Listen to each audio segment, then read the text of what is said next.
Today, we The talk Monday about Night Wars begin. yep. So we have the very first episode of WCW Monday Nitro. It was April 9th, 1995 for World Championship Wrestling. Filmed at the Bloomington Mall of America Mall in Minnesota. And broadcasted on TNT. And on commentary, we have Bobby the Brain Heenan, Steve Mongo McMichael, and leading commentary was Eric Bischoff. Yeah, this was such an important moment in wrestling history. Like, if this doesn't happen, wrestling doesn't look the way it looks now. No, not at all. For good or for ill, this changed the game. Yeah. Well, and we've talked before about how if Vince doesn't get pushed out of his comfort zone to forcibly change, what happens to the business? Right. Does the WWF actually make it out of this? Yeah, because I've heard a number of people from Bruce Pritchard to Shawn Michaels to any number of other people saying, like, they talked to Vince and, like, shit needs to change, and he was just like, no, like, wrestling chiropractors and wrestling accountants and wrestling, that's what we need. And, like, he just was unwilling to change until he was forced to. Yeah. When the reality of changing, adapting, and evolving into a more popular product, or your family business is going to be swallowed up by Ted Turner and his media conglomerate for the day. Yeah.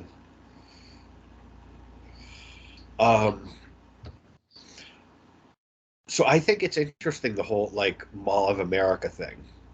Mm-hmm. Because it visually looked so cool on camera. And, like, they did some exterior shots. I'm like, okay, this is even for a mall. I mean, malls are big, but this, even for a mall, it's massive. And then you see it inside, and it's like, it just looked so cool with the different levels and people standing around, and then just people moving up and down on the escalator. Like, everything. Yeah. It was such a cool visual. So I went through and watched this twice. I did the watch along with Bischoff and Conrad, where I played it and then listened to them go through it. I believe this is one of their earliest watch alongs, and Conrad had just finished the very first Starcast. So I guess I'm going to start my nitpicking a little bit early, but they got sidetracked quite a bit during that. But then I went through, because it was only a 45-minute show. Right. And so then I went back on my own to try to watch it without, the watch along, or kind of being guided through the story that they were trying to tell. So what, did anything stand out to you from that watch along? Or is that something you'll kind of jump in as we go? Or, like, they really did get sidetracked, I think, more so than other watch-alongs I've seen. So, yeah, they talked about the Mall of America. Conrad started asking Eric about a lot of production stuff, and kind of, it seemed like he was trying to pick his brain about what he was allowed to do within Turner at that time. Like, hey, would you have been able to get these shots at this time? Did you have to, was it cheaper to do things this way? And so I think that stuff is pretty interesting. But Conrad asked him, because, like, in the very beginning of Nitro, they have the wrestling clips kind of looks like they're being broadcast on the side of a building. Yeah. Yep. And I always thought that was a pretty cool look. Yeah, I Um, always like that intro. This one's a little different than um, later later on, but very, very similar as far as the music, and then there's the fire and the explosions, and like I always liked that intro and thought it was cool. yeah, I agree. And he asked them why it was called Nitro, and I believe TNT had a Saturday Nitro, but it was for movies or something. Oh, And okay. so calling it Monday Nitro um, made it seem like it was more in line with like the Turner networks. Like, hey, you have Saturday Nitro, here is Monday Nitro, I and see. yeah, to try to get it in line with the themes of the stations of the day, I And it works believe. with TNT explosiveness, nitro, like Yeah, so yeah, that makes sense. and I think Monday they should. Nitro just sounds really cool. Yeah, it does. I still love the story that Eric tells about like what after the Warner merger and Turner's kind of pushed out of his own company, and I know Eric jokes around about like I always conducted business knowing that if I had to fight this, I could always get Ted on the phone to back me, and I continued conducting business that way, thinking that, but I did not have Ted.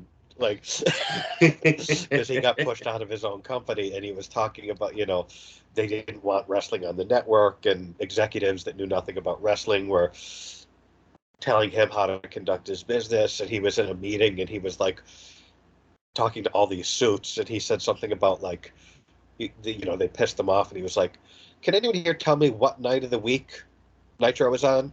Monday Nitro. Can anyone tell me what night of the week the show airs?" And no one could answer him because that's how little they knew about the product. It's a fair question. And these are the people that he has to answer to now. I think Well, it's interesting too, the whole how Nitro came to be. And I don't know how much of that they covered on the watch along that you watched with Conrad and Eric, but my understanding of it, and I may get some of this wrong, is that Eric met with Ted, and Ted point blank asked Eric, "What do you think we would need to do to compete with Vince?" And apparently Eric just pulled something out of his ass and said something about like prime time, not thinking he'd get it. And then Eric was like, "All right, 2 hours on Monday, running." So my understanding is that it was Turner's idea to go head to head, and then Eric was like, "Oh shit, I have to do a live show." yeah, 2 hours on every Monday night, running head to head with Raw. yeah, they briefly touched on that, but yeah, Eric was in this new position. Wrestling was always kind of a uh, guilty pleasure for Ted, I think. Yeah, And so when he asked them, what do you need to succeed? If you're not going to get it, you might as well shoot for the moon. And then Ted gave him the moon. yeah. Um, so I just thought that was interesting that it was Turner's idea, and I know Turner and Vince had bad blood from years ago when Vince, uh, I believe aired it was, some of his shows on Turner's network, and I believe Turner felt that Vince did not honor the agreement that they had, and it yeah, didn't last because long.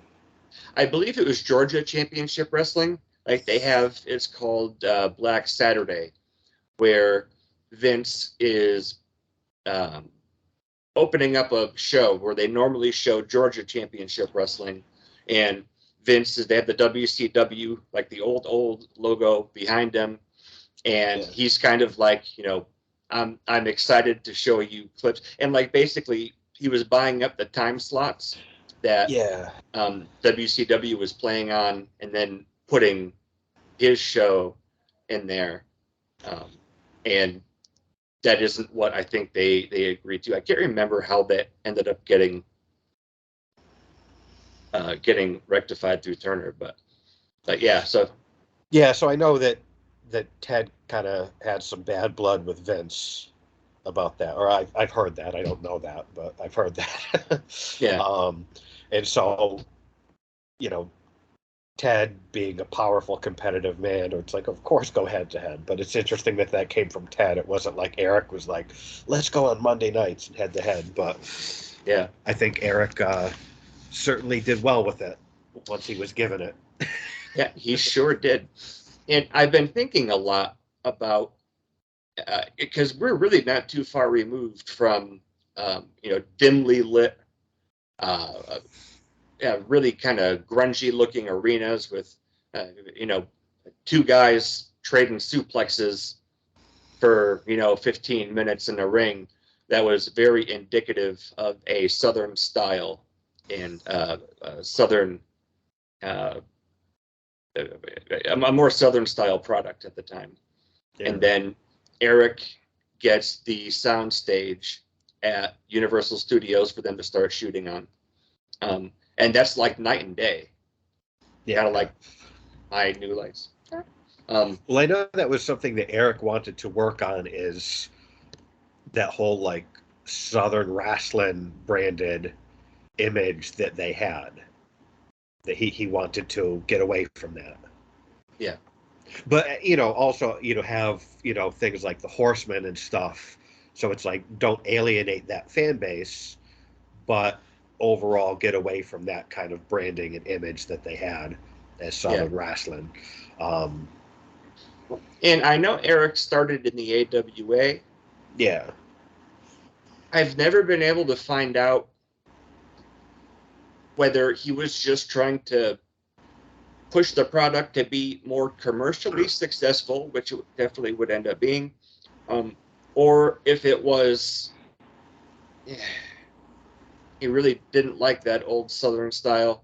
You couldn't do much with it. There wasn't a big fan base for it, and there seemed to be a lot of, just stubborn pride associated and kind of wrapped around that type of wrestling back then.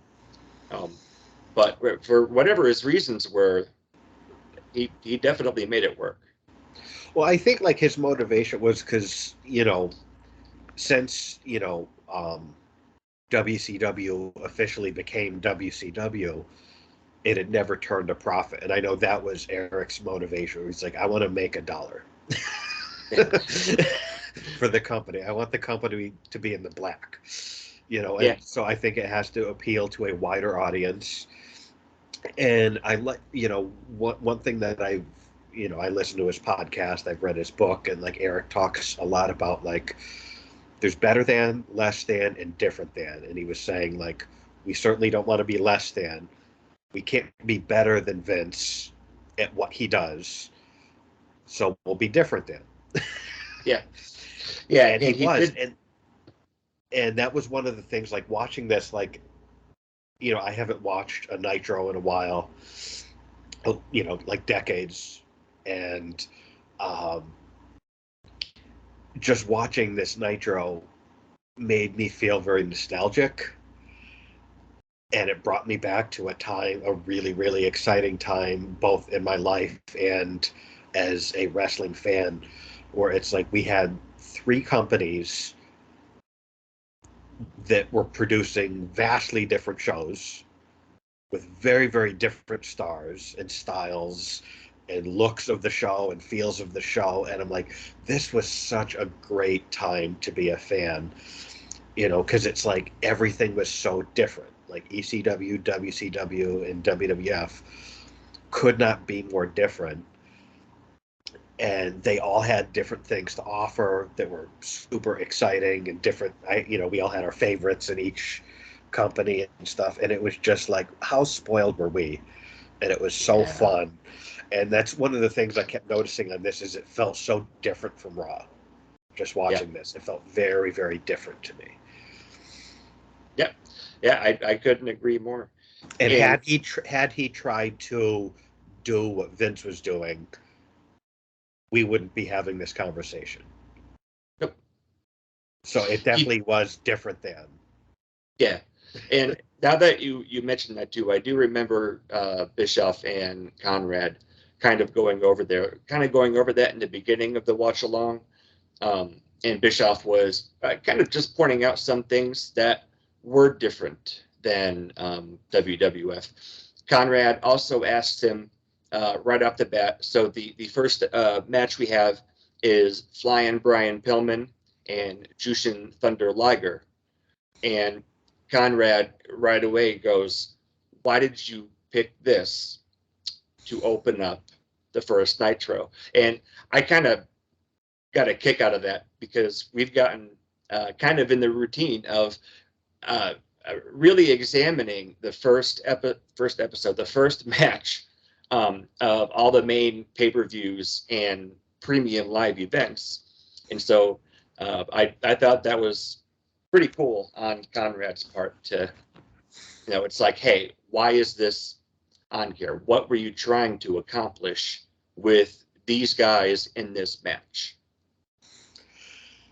Yeah, and it's interesting, and I know we'll talk more about this as we cover more Nitros and stuff. But like, I remember, back in the days where we had VCRs and we'd tape stuff, and then we'd flip the channels. And I remember like spending a lot of Monday nights on the phone with you, and it's like, oh, do you see what happened with whatever? And like, oh, like they did this on Nitro, and they did this on Raw, and we flip back and forth.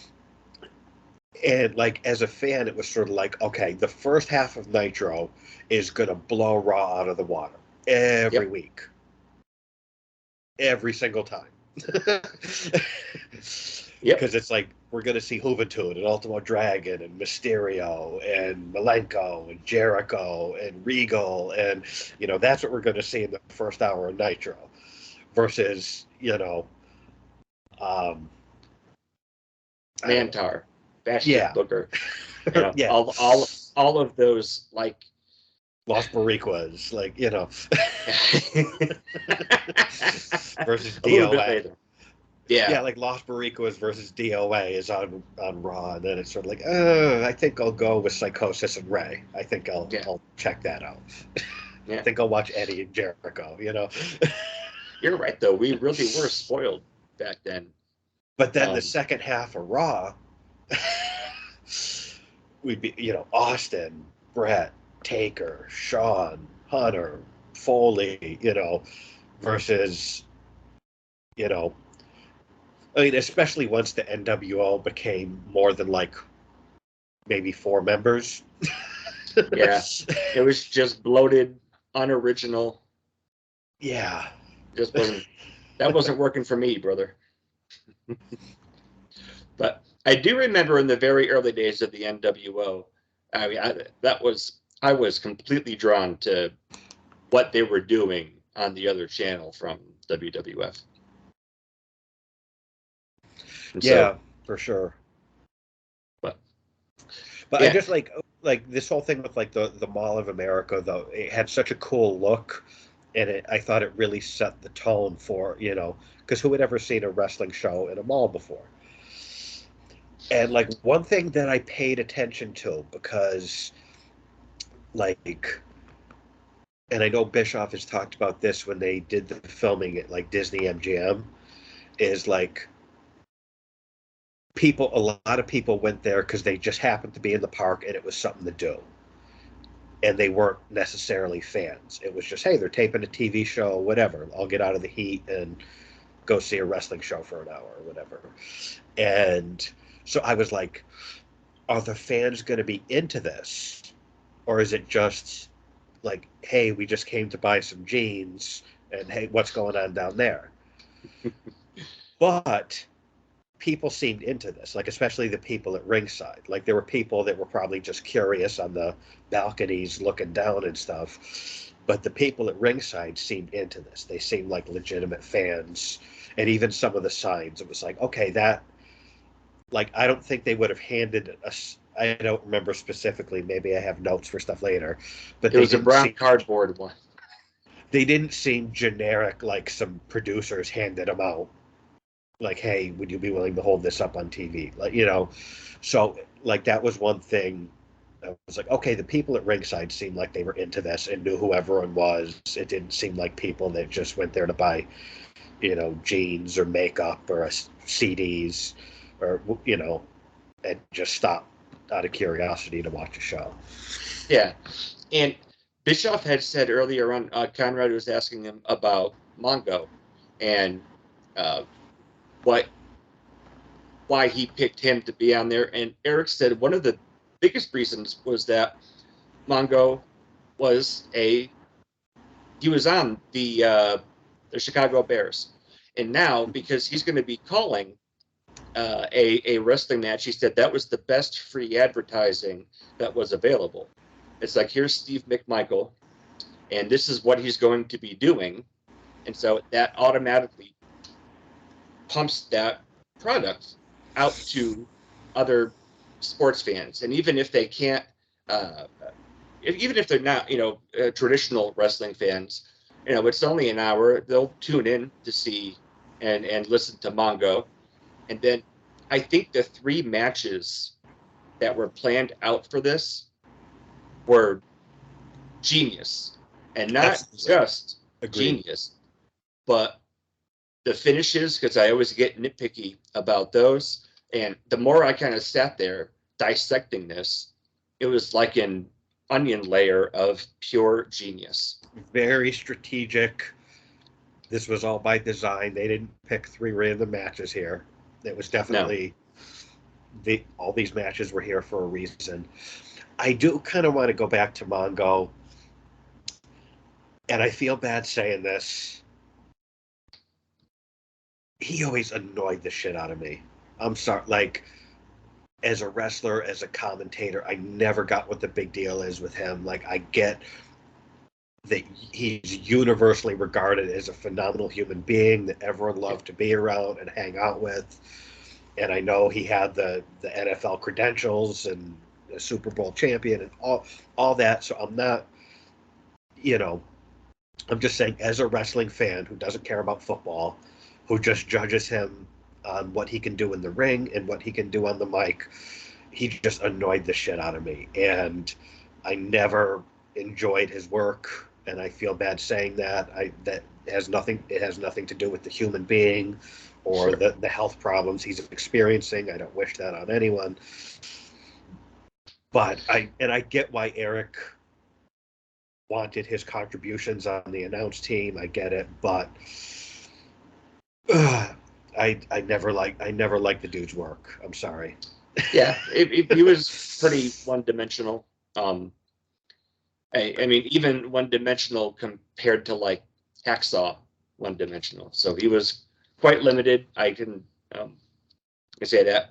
But for the early days of the company, and listening to his reasoning, I can see why he picked him.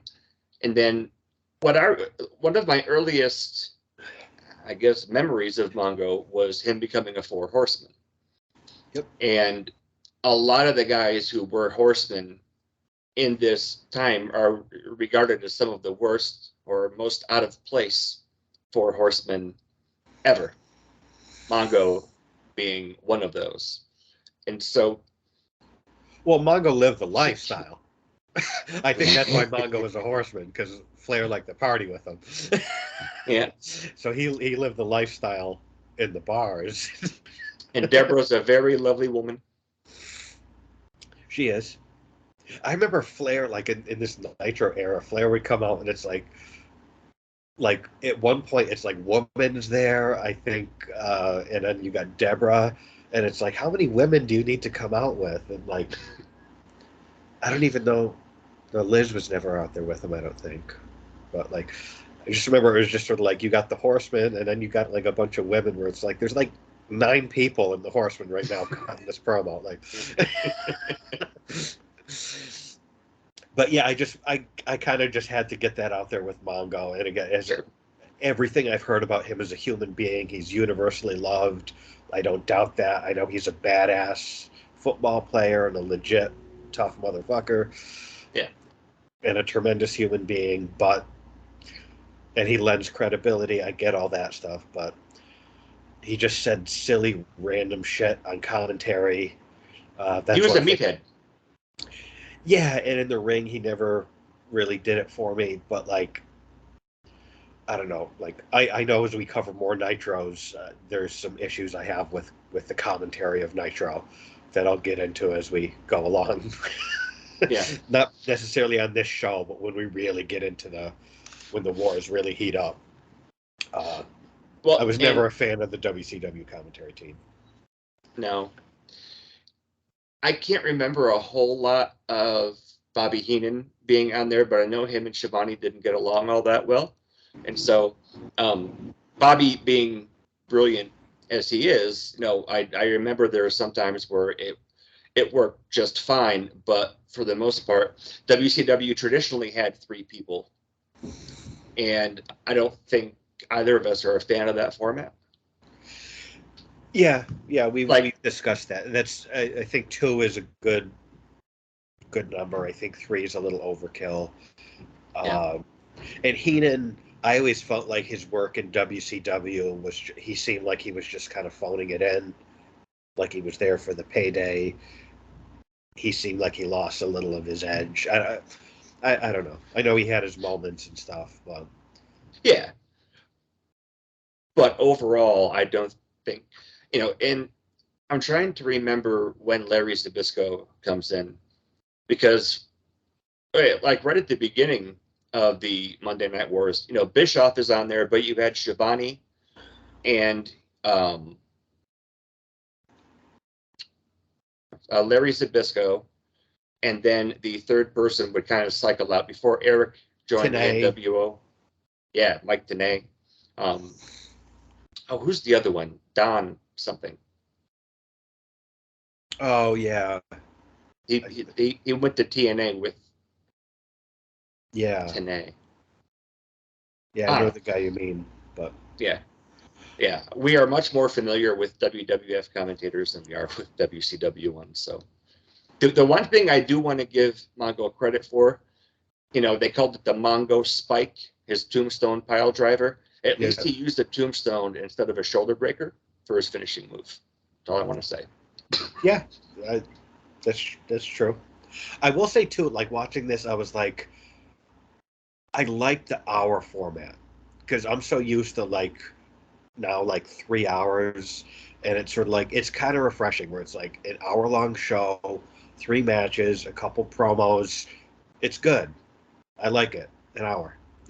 Yeah, because they had to be really selective with what they were going to put on for you. Right. So They weren't just, you didn't get everybody every week. Where it's like I like that. yeah, with 2 and then eventually 3 hours. At that point, you're just throwing everybody at the wall to see what sticks, Right. and it shows. Um, yeah, I definitely want to get into the card here. So we open up with Flying Brian Pillman, Jushin Thunder Liger. Um, I did also think it was a cool look with the escalators. The escalators added so much. Just seeing two escalators, one going up, one going down, and you just like in the background seeing people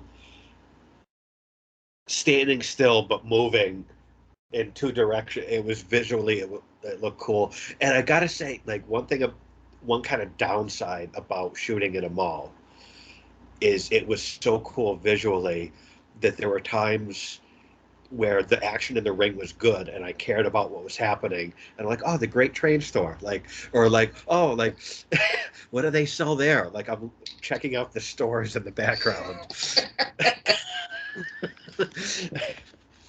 The Great Train Store. Oh yeah, that's right. That was like right behind them. I kept Yeah, the thinking like entranceway. yeah, I kept thinking of the Christmas tree shop. But you're right, that was not it. Yeah, it was like by the entranceway and stuff. I'm also wondering where did the guys get dressed and all that stuff? I wondered that too. And because they had to have had, this was 95, and so the kayfabe curtain was very much uh, still drawn up, and so I was wondering that too, where the guys were getting ready. Yeah. But yeah, I also thought aesthetically it was very satisfying.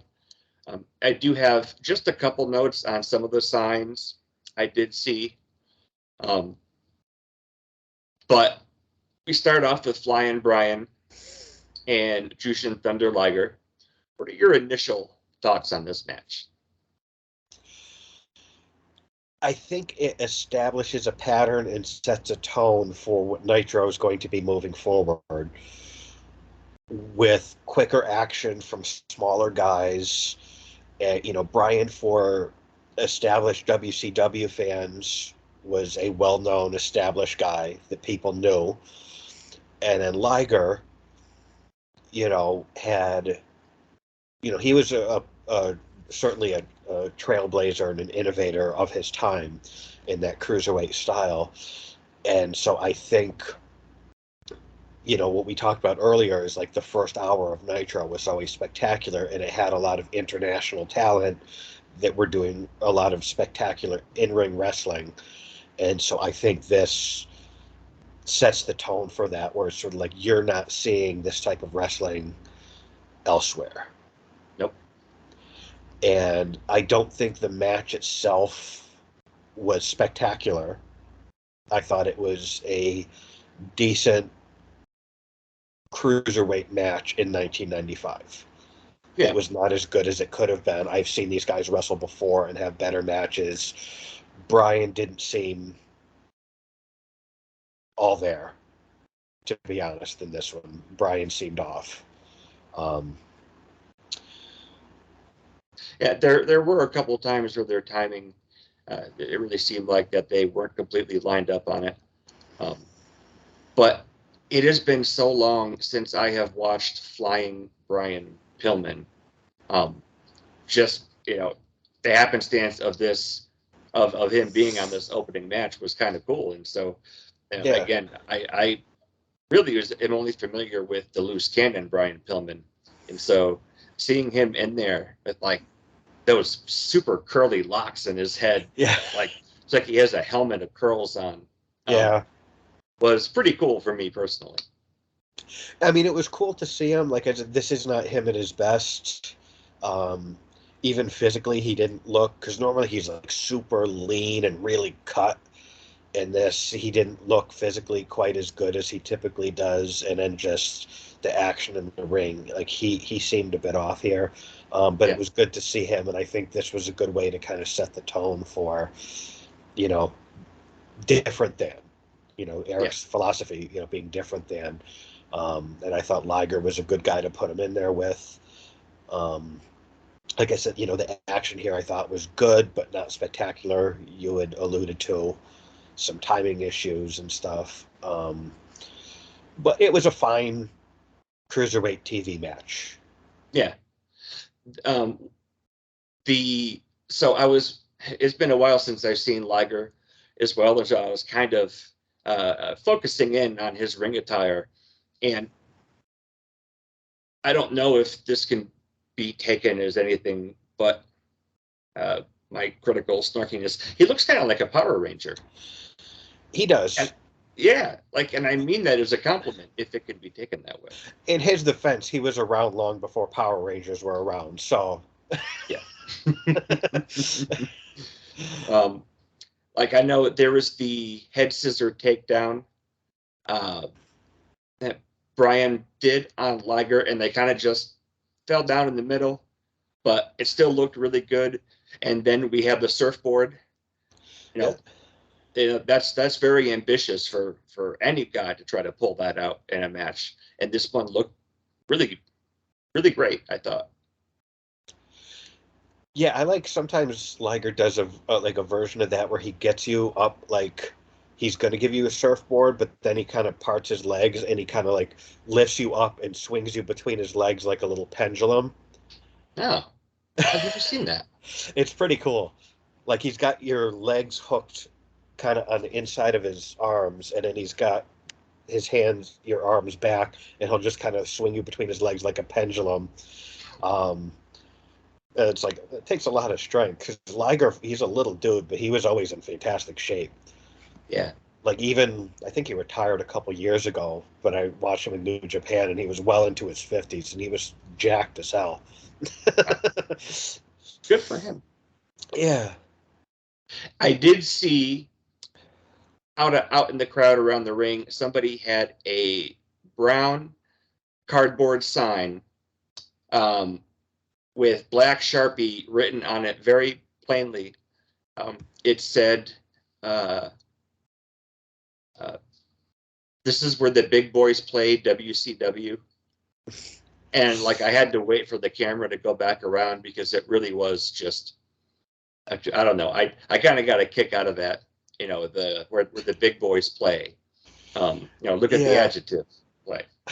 And so, but yeah, it was just like a brown cardboard sign. There weren't very many signs, so.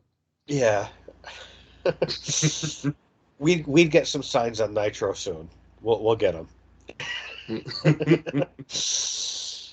What did you think of the Liger comes off the top rope and Pillman counters with the drop kick as he's coming down?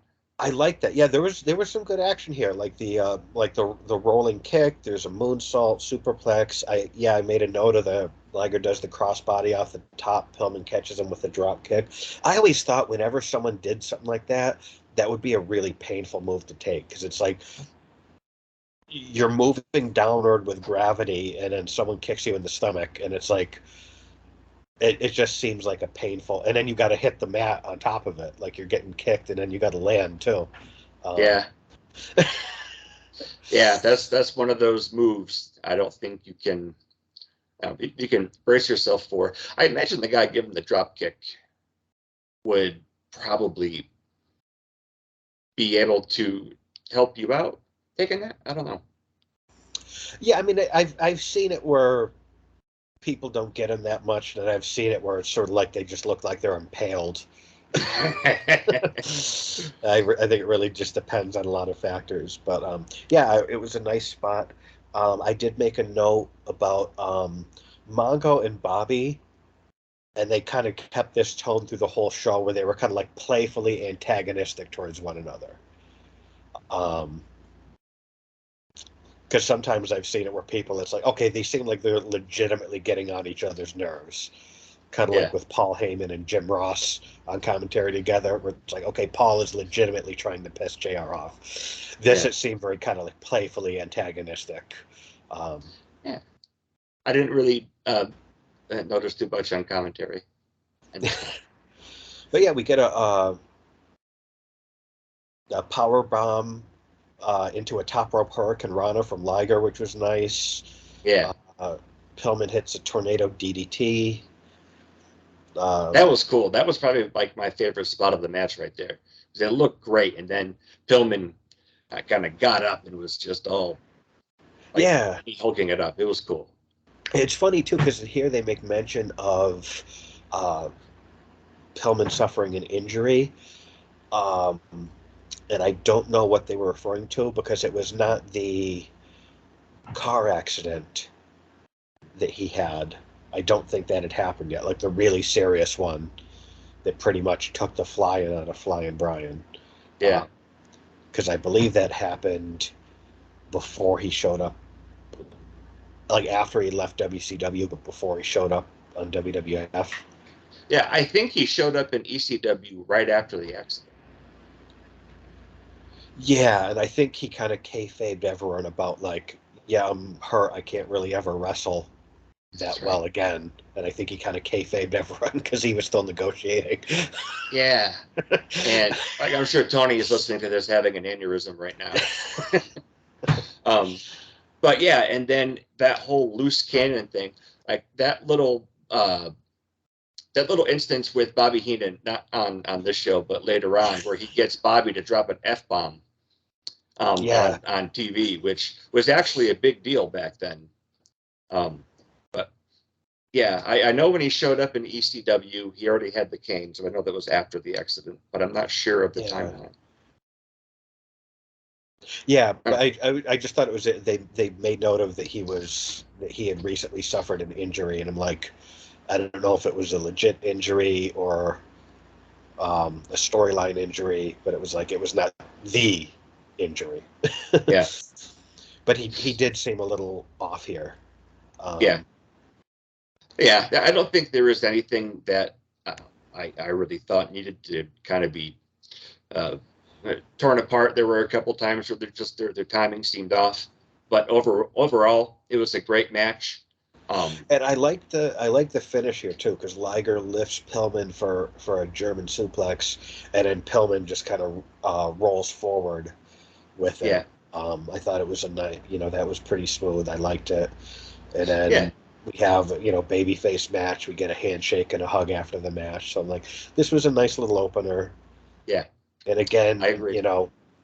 better than, less than, different than, Yep. So I thought it served its purpose. And like you had said a couple days ago, that after watching this and taking notes on it, that you could see Bischoff was trying to accomplish some things that were very deliberate and intentional. And so I could definitely see this as like the prototype model of what Nitro is going to be going forward. Yeah. So next we have a clip of Sting cutting a quick promo on Flair. A note I had about that was just like, I thought Sting's jacket was cool as hell that he was wearing in this. Yes. That was my main takeaway from this little thing. But he had a quick little promo on Flair, but I'm like, that's a cool ass jacket. He looked good. Yeah, like the pink purple Sting looks great. I had a note on that too. And then from there, Bischoff interviews Hogan, who's in the food court, just getting mobbed by fans. Jimmy Hart's just hanging around in the back. He's got the title. And Jimmy was holding the title upside down for most of that. Yeah. But I was like, Hogan was super enthusiastic about this promo. Like, this was about as enthusiastic as I've seen Hogan, like, kind of ever. He was into this. And he's Pastamania. So he's like talking about Nitro. He's talking about the Pastamania restaurant. He's talking about Big Bubba. He says that pasta keeps him trim, which that's, pasta is known for that. People that eat a lot of pasta are typically very trim, but he said those words.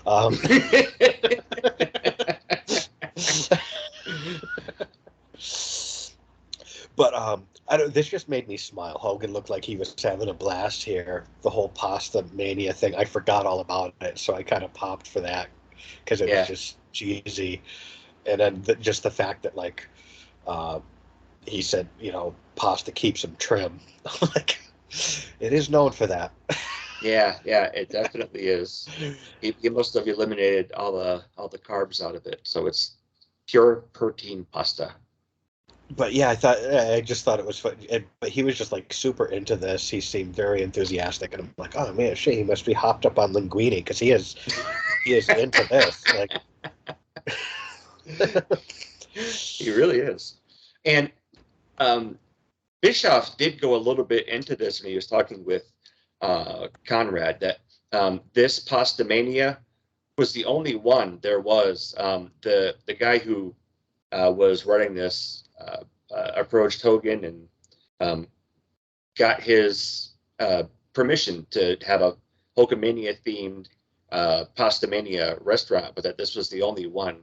And I don't know if it was ever meant to, sweep the nation or anything like that, but this was the only one that there was. I still like the story about that the George Foreman grill was initially pitched to Hulk, and he turned that down. I bet he regrets that one. Yeah. Well, he did get the ice cream bars. He did, yeah. And we know how coveted those are. Yeah. Just ask Punk. I know. It's the highest honor a wrestler could have.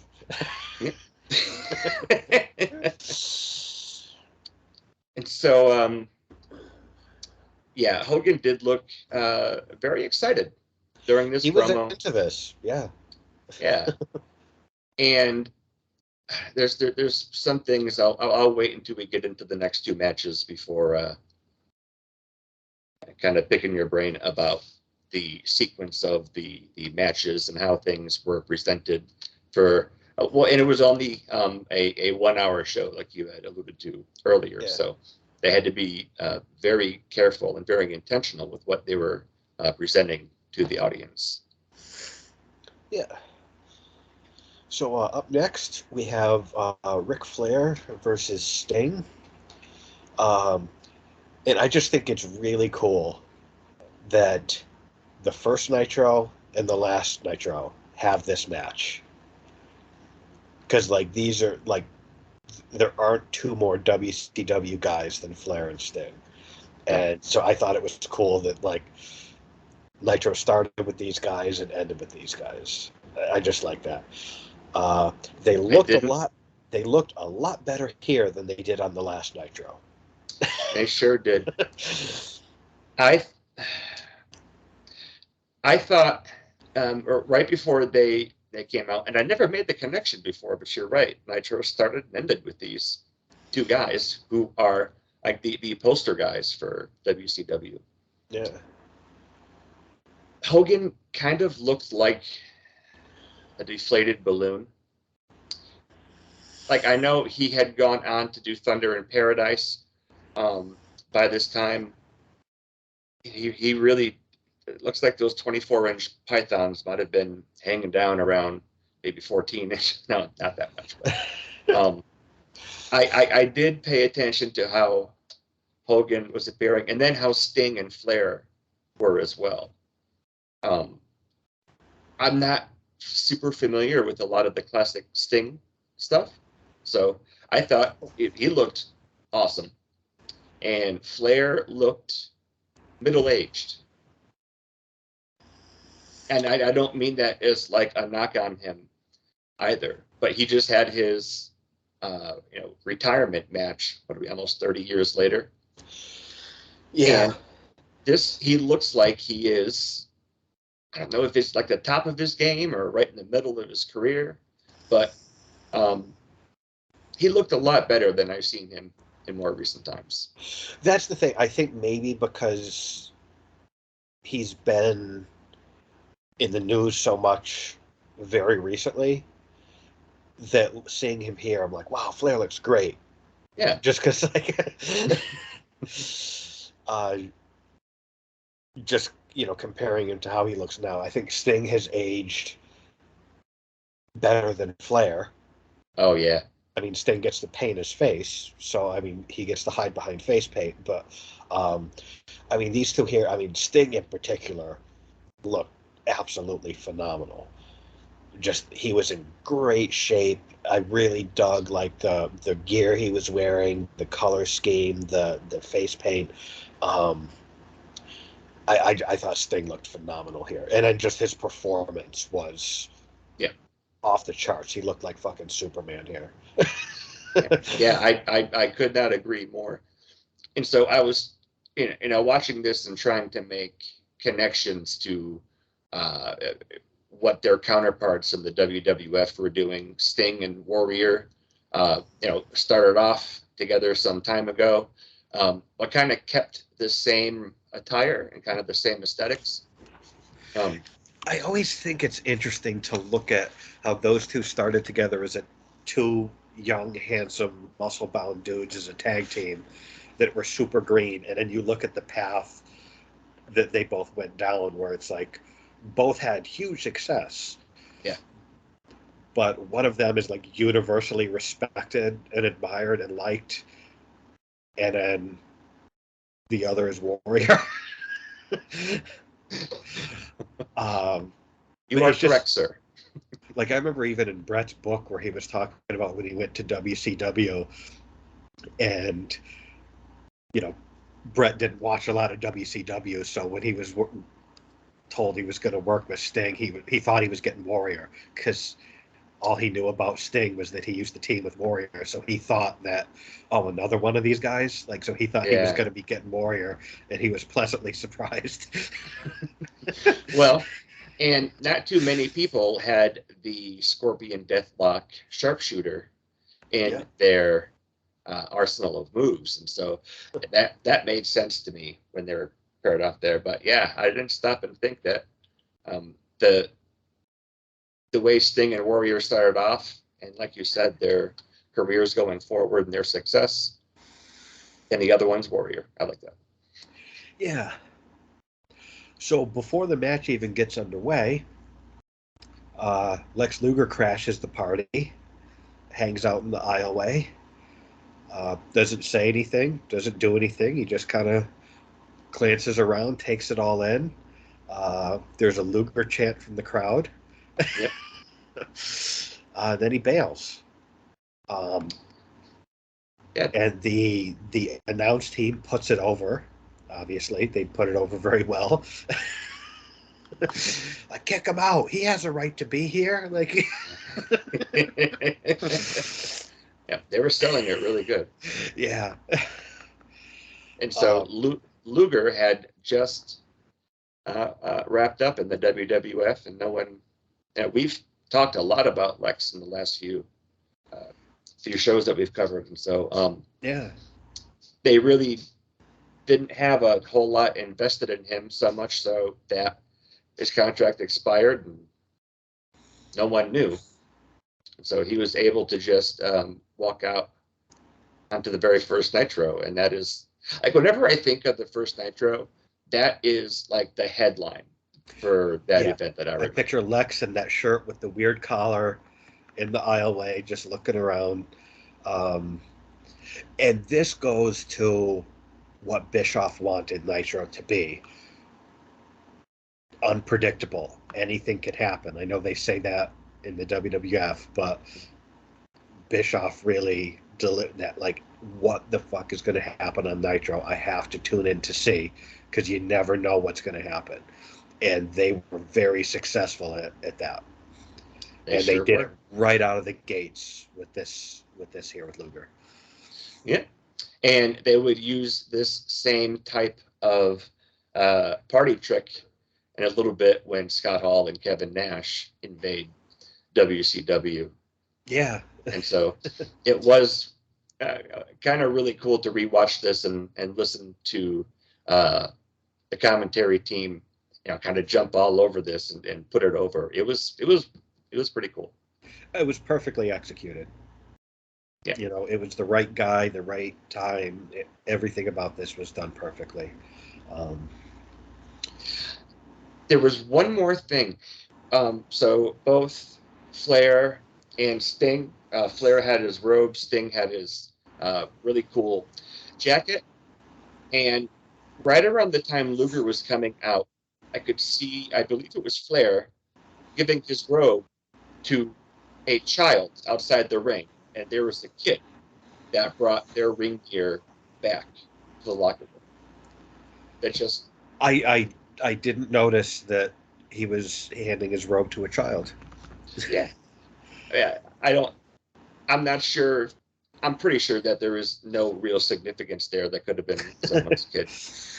But that was kind of neat. And then, like, he walked by Luger on the way back when he was coming out, and I'm like, oh, that kid does like a really cool job right now. Yeah. A thought I had too, where it's like, imagine if you didn't know this was happening and you happened to be going to the mall, and it's like you just went there to buy a pair of sneakers, and you're like, is that Sting and fucking Ric Flair? Like, what?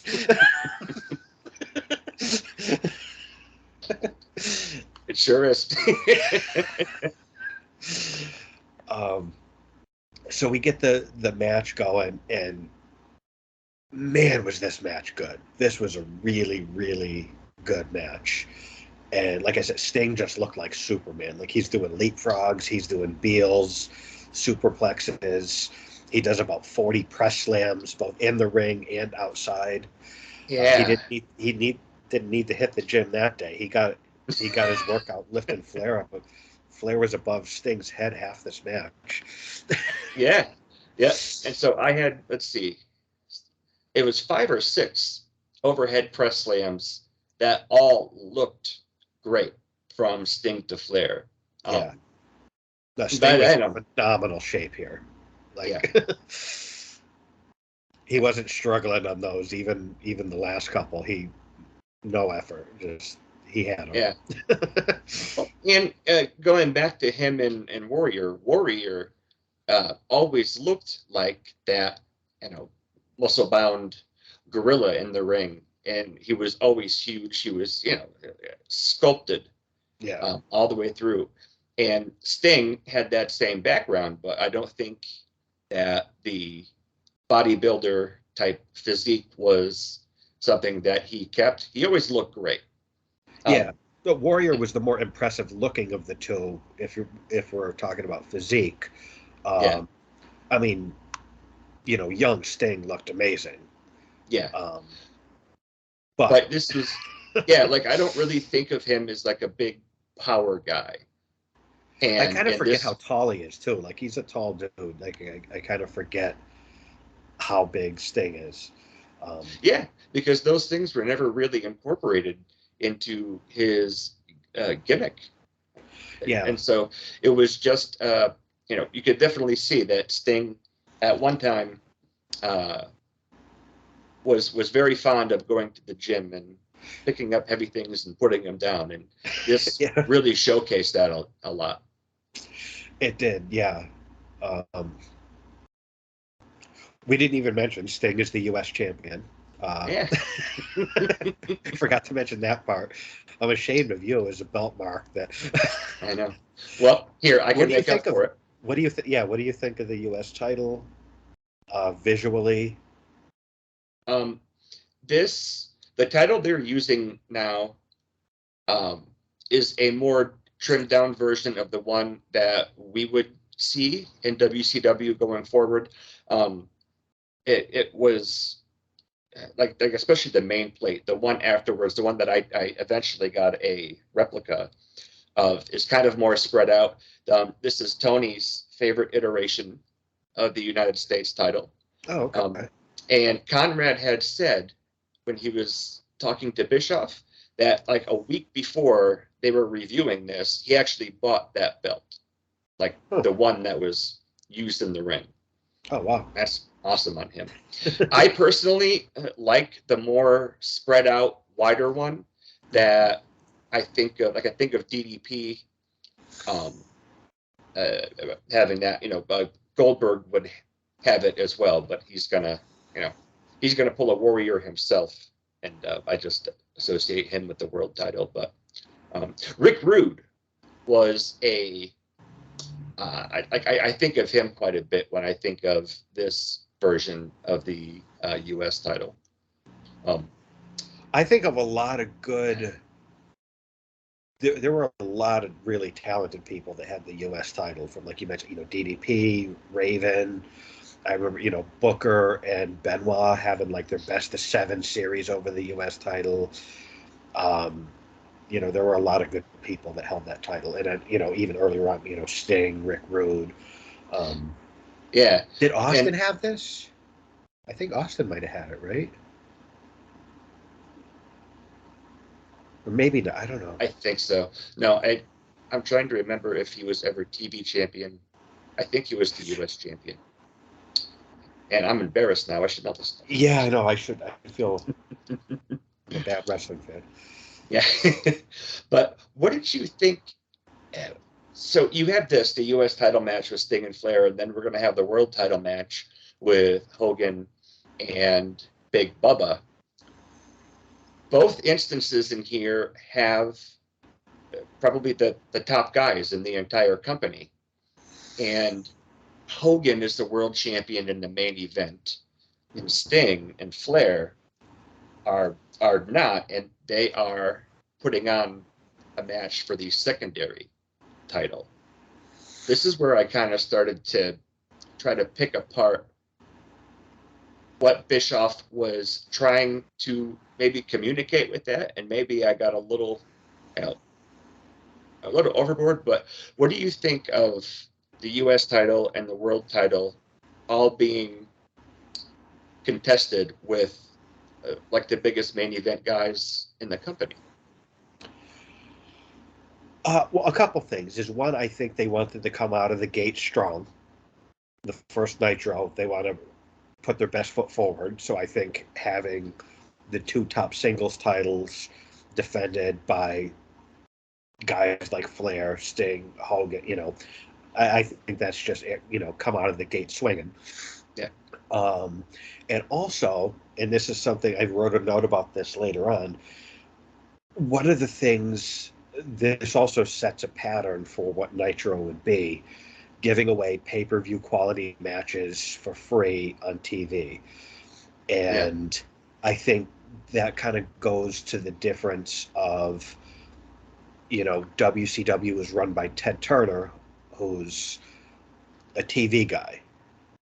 And so I think Nitro, it's like, it's a TV company that had a wrestler. Like, I've heard Scott Hall say it, where it's like Vince, WWF was a wrestling company that put on a TV show, and WCW was a TV company. Wait, I don't have that right. Yeah, a TV company putting on a wrestling show. Right. Yeah. I'd never thought about that. Yeah, I've heard Scott Hall say, and so I think that's, and I've heard even Bischoff say that he was kind of instructed, sort of like, ratings are what matters. Nitro is the most important. Yeah, pay-per-views are great too, but Nitro, like, that's your priority. And, even like moving forward, like if you look at like, Raw was pretty much an advertisement, like, buy the next pay-per-view. Nitro was an advertisement for watch the next Nitro. Yeah. And if we happen to have a pay-per-view coming up, yeah, get that too. But Nitro was more like, watch Nitro, watch this one, and then watch next week. And Raw was sort of like, buy the pay-per-view. Do you think that them being able to do that, because the WWF, if their next pay-per-view undersells, that could be the difference, an extreme case of the company not putting on any more pay-per-views, or some of the guys in there not having a job. And Eric was able to, like ratings, there's a big, stack of money behind WCW. So its next pay-per-view isn't necessarily going to, it's not contingent upon this company being around a month later, or guys in there being fired because there isn't any more money. And so do you think that, I know I've asked you about this before, like Bischoff against, Vince going into the Monday Night Wars, but Bischoff was doing this with somebody else's money. Yeah. Have you ever heard that kind of reference in here? Like Bischoff was able to accomplish all of this with somebody else's money, where Vince had to do it. It was his own company, his own money, and if it failed, he's going to be out of business, and that's the end of his, business. Yeah, I mean, I think that's a fair criticism. And so you think that because ratings were the ultimate goal for WCW, whereas the WWF was trying to get their next pay-per-view into as many homes as possible, is that why they can get away with, like you had said, giving away main event matches and title defenses, whereas the WWF couldn't? It would be bad business if they did. Well, they ended up having to eventually, just because they were getting killed in the ratings so much. But I think it was, they had different objectives, and so Bischoff was able to do things that were killing Vince in the ratings, because they're putting pay-per-view quality matches, they're having title changes all the time on free TV, and so I think Vince had to kind of up his game to keep up with that. You hear, hot-shotting the territory and stuff, and WCW certainly did that, and it clearly was not sustainable. But it made for really exciting TV for sure. Yeah. I know. I was kind of roundabout in that question. I wasn't sure how to kind of phrase it to get to the the right answer, but yes, and so we have most of the main event guys. The matches are contesting the primary and secondary championship. Lex Luger comes out, and so I think I think he would automatically be in the title picture regardless. But coming out, his history with the company and with Flair and Sting, it's like, okay, and they just kind of drop him in there. But he isn't the only one that comes out. Right. So we have, so really, really good matches happening. Then Arn walks out to ringside. He distracts Sting. Flair clips his knee. We got some dirtiest player in the game shit here. Vintage Flair. Hits the figure 4. He's using the ropes for leverage. And then he doesn't break the count, the ref's count, so he gets DQ'd. Yeah. Arn comes in and brawls with Flair. Runs him to the back.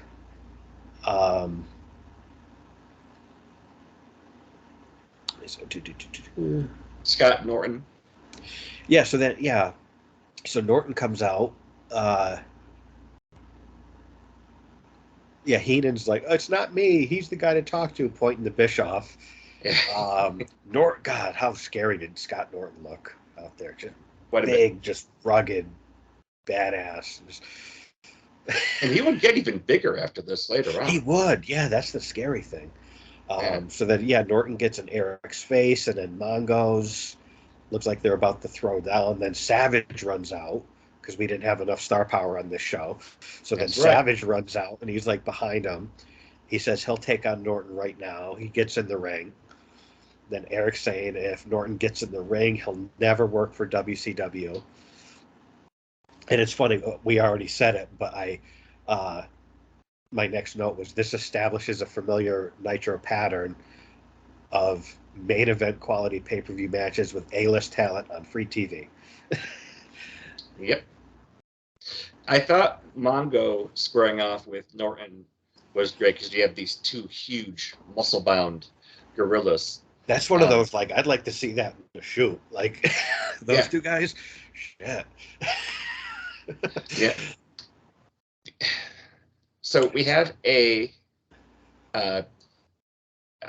believe they listed it as a no contest, but I thought it was officially a DQ because Flair didn't break the figure 4. So I thought that I didn't make any note about them officially announcing that, but I would assume that Sting won by DQ.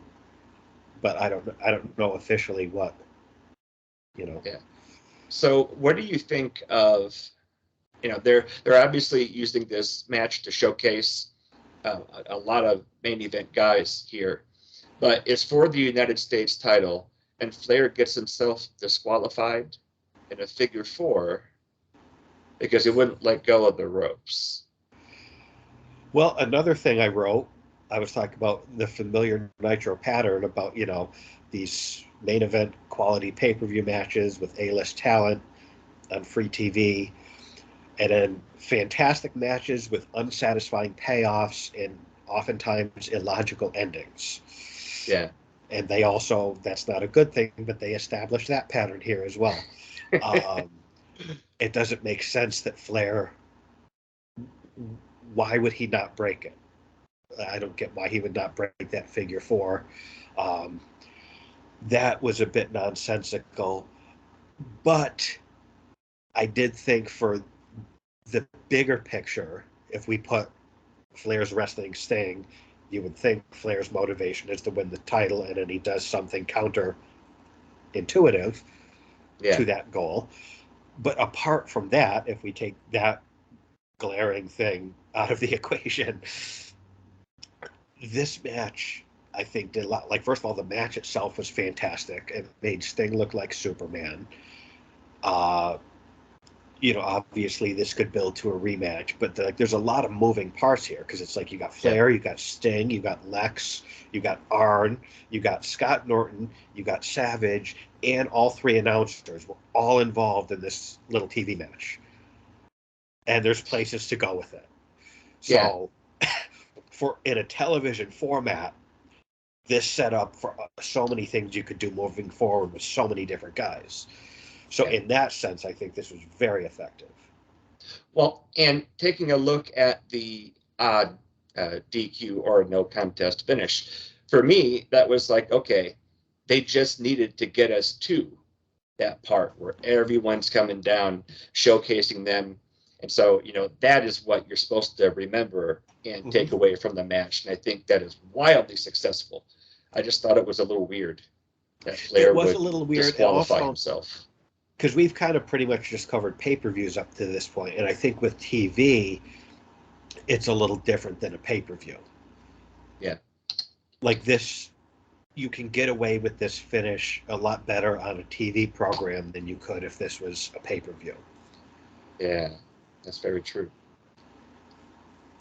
I don't know. Like, again, I could see, like you said, there were a lot of moving parts. I can see what they were trying to do to lay the groundwork going forward for other guys, and to just make people, if they're not WCW fans or not familiar with the product, like I wasn't at this time, you have a really good mix of very familiar WWF main event stars now in WCW, and by association, their main event stars as well, that this showcased, their main event scene. I thought that was very effective.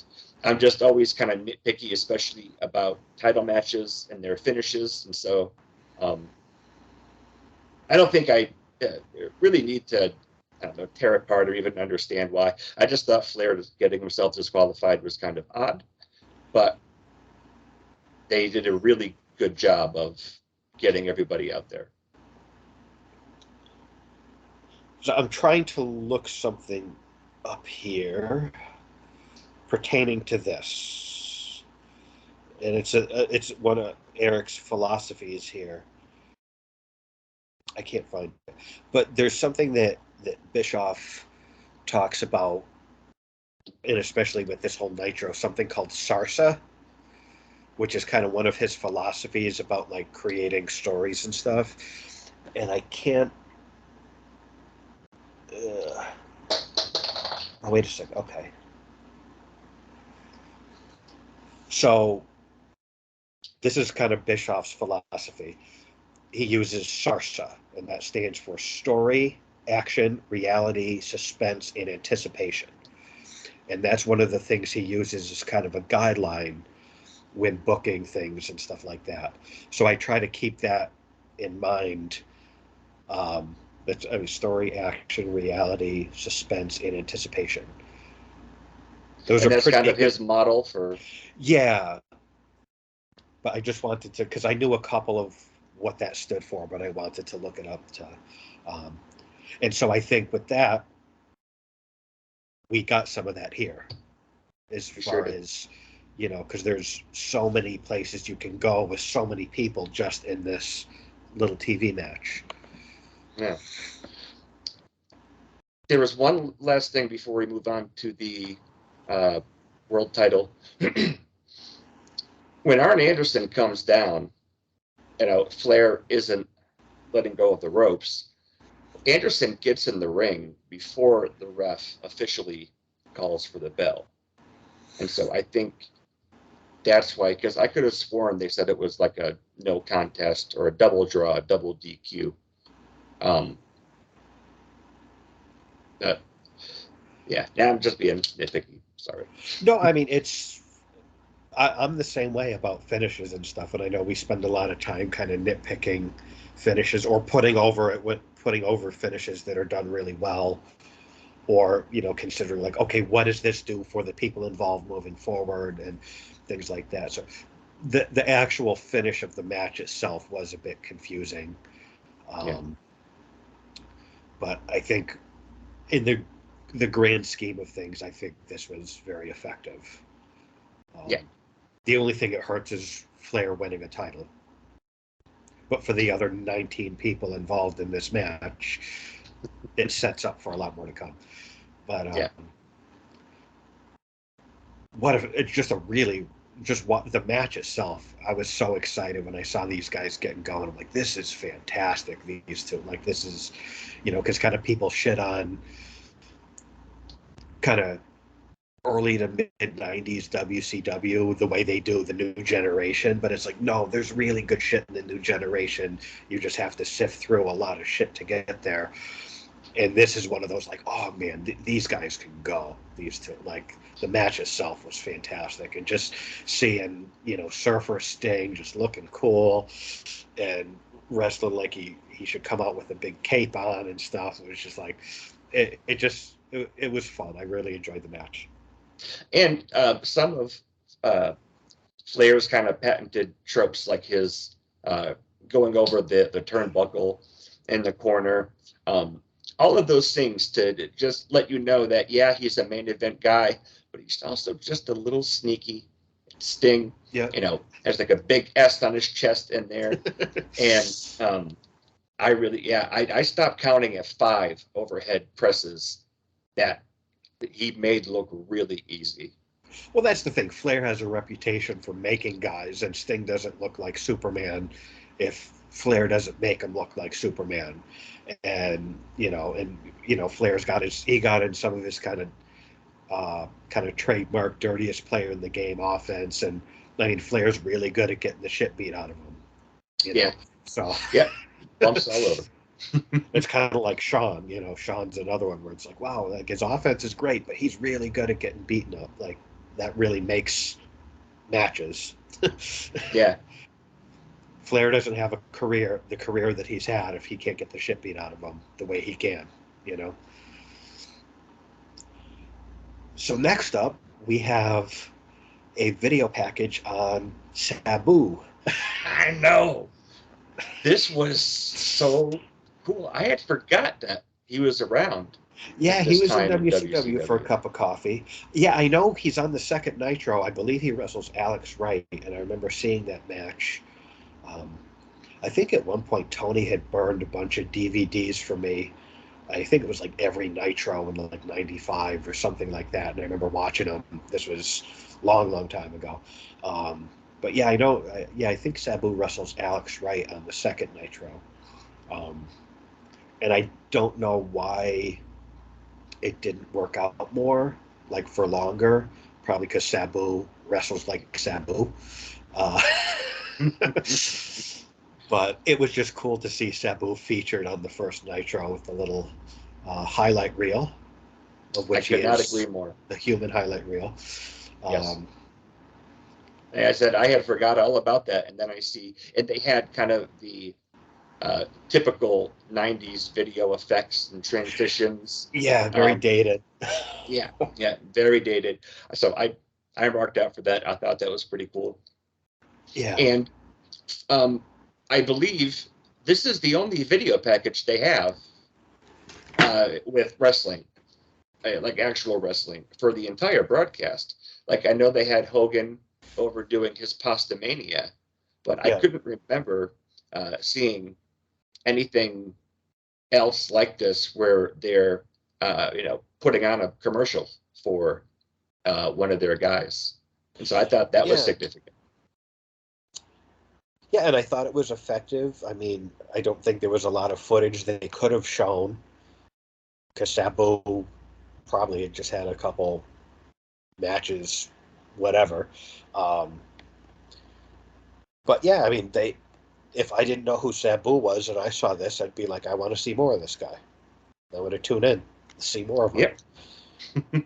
Which, again, that's that in the Sarsa thing, anticipation. And you see that a lot throughout this show, where it's like, I want to tune in next week. Like, actually, when I finish watching this, I almost just I kind of want to watch next week's Nitro, just to see some resolution here, to see this story continues. Even though we're not covering it, I was like, I kind of want to watch the next Nitro. So then, after the video package on Sabu, Mean Gene is in the ring. What a get that was for WCW, huh? Yeah, And he's in the ring. He gives away a Harley Davidson motorcycle to a sweepstakes winner. I thought and that was this kind of one cool. it was, and this goes over a little bit better than the in your house giveaway Yeah, that we're going to see shortly in the WWF. yeah. And I think this too, it's sort of, I think with Bischoff was trying to kind of rebrand what WCW was. And so it's like, okay, you got Mean Gene in the ring giving away a Harley Davidson motorcycle. Like, if I'm tuning in for the first time, and I bet a lot of people were tuning into Nitro for the first time, um, and then you see Mean Gene giving away Harley Davidsons, it's like, okay, you see Hulk Hogan, you see Randy Savage, Lex Luger, maybe if you've never seen WCW before, um, you're not familiar with Sting. He had a great showing. So it's sort of like if you're, and I suppose at this point I should mention, uh, Nitro was running unopposed here. That's right. So I Yep. think that's an important thing to bring up, and that was very strategic, I'm sure, on Bischoff's part. So I Yeah. think this would, WCW fans, I'm sure, were tuning into this, but I think there were probably a lot of WWF fans that had never watched WCW that were probably seeing this product for the first time. And if you try to look at this show as a whole through the eyes of someone who's never seen it before, how much do you want to tune in next week and keep watching this product? I think Yeah. that was one of the grand slam out of the park hits that Bischoff did with this show. And I tried thinking about that as I'm watching this show, where it's like, if this is the first time I'm seeing this product, I'm impressed with this and I want to keep watching. Yeah. And it was right around now that I started to really kind of see and appreciate a lot of, like, when I said it's like he's playing 3D chess and everyone else is playing checkers. Yeah. Going into the main event, uh, I could just see that start to unfold. I need to take a quick break before we go into the match. Okay. Just one moment. All right.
All right, my apologies. Not a problem.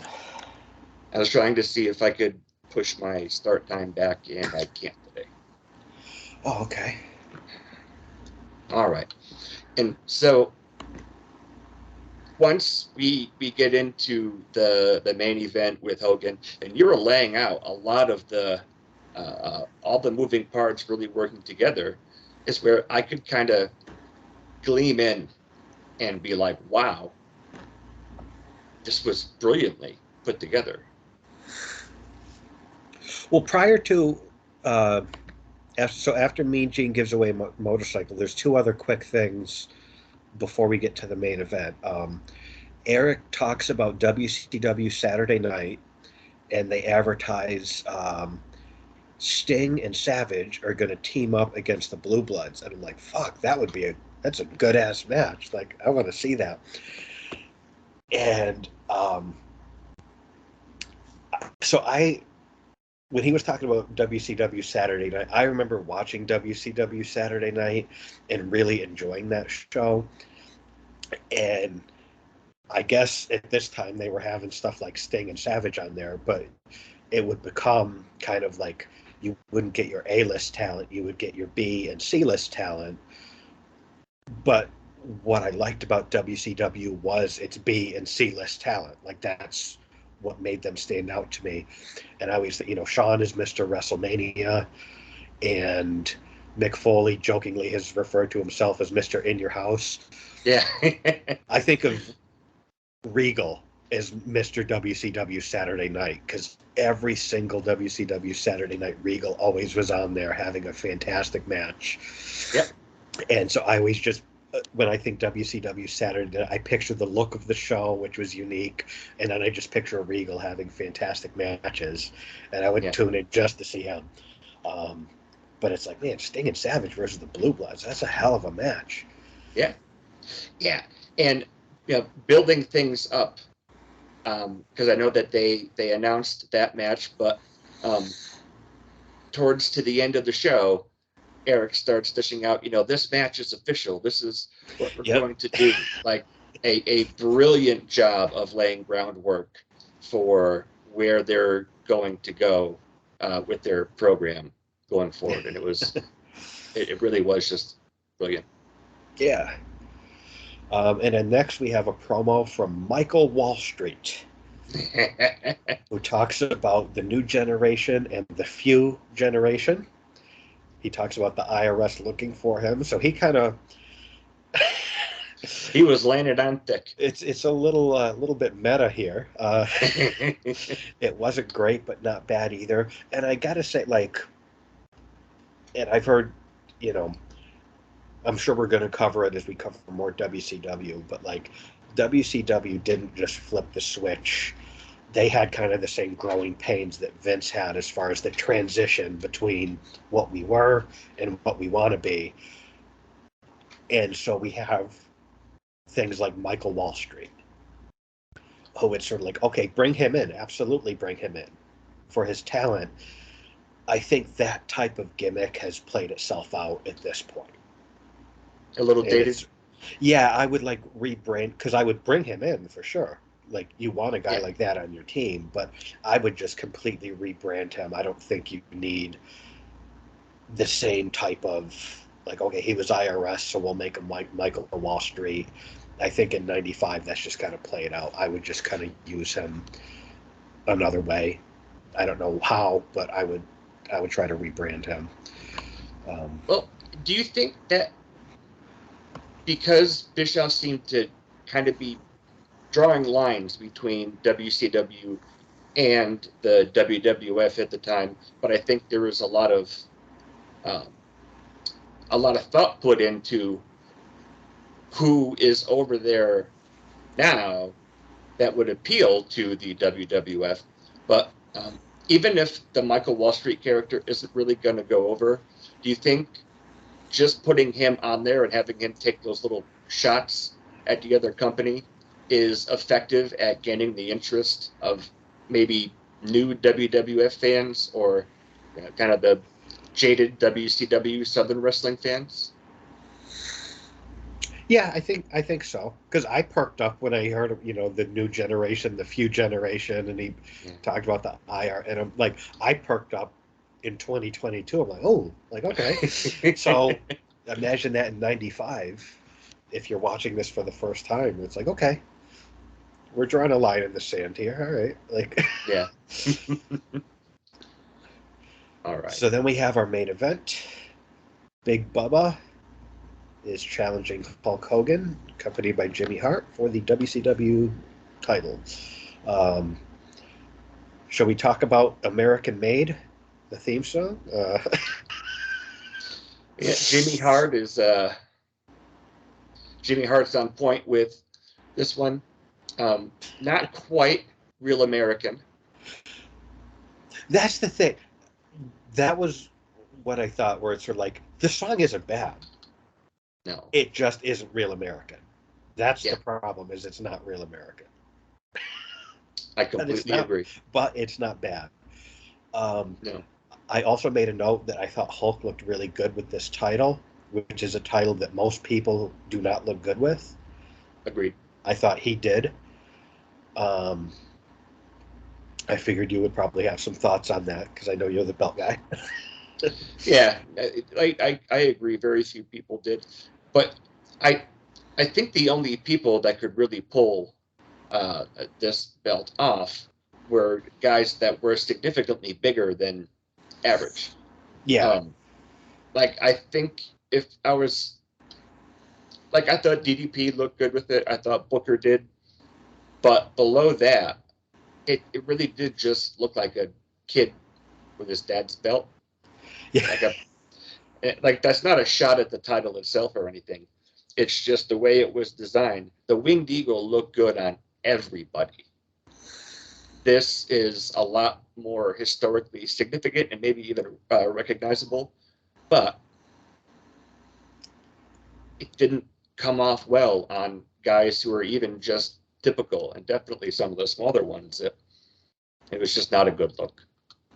yeah. Like I think Flair, Hogan, Goldberg look good with it. Yeah, Oddly enough, I just recently watched the Mysterio A&E biography, and they showed like when he won the belt at Mania, and it wasn't the exact belt, but it was a similar design, and he surprisingly looked good with it, which is yeah, weird considering I agree with you completely that it was a belt that looked good on bigger guys, and he's the smallest guy who ever held that title, and he looked good with it. But well, and once WCW was bought out by WWF, there were other, so like the one that Triple H used, I thought that looked great on him. I thought Batista did. That one did have some slight differences than the one that they're using at this time. yeah, that's what when I said the thing about rights, like I know there's a little asterisk next to that because it's not it's the similar design, but it's not the Yep, same. So, um, yep. And then when Flair was over there in 91 and 92 with the Real World's Championship, and we're going to hear that phrase in a few minutes coming from Lex. Um, there was I believe it was an injunction or a restraining order from the court stopped them from doing that, and yeah, so they had I believe it's called uh, the Vegas World Championship. It looked really cool. I think it looked way better than the the typical title that we see in this match. But there were some other slight variants with just some very slight modifications made. And the one back there was so that they could keep using that kind of belt without, um, you know, being sued by WCW and losing. But this one, it's its finish is very dull. You can't really see any of the nuanced designs on it. Um, it looks, and in later years, it looks absolutely ridiculous with a flat cardboard center plate that is the size of some of the guys' head or even chest. Um, that looks awful without a curve in it. Yeah. This one, it's very iconic. I think it looked good on Hogan. But what was the question?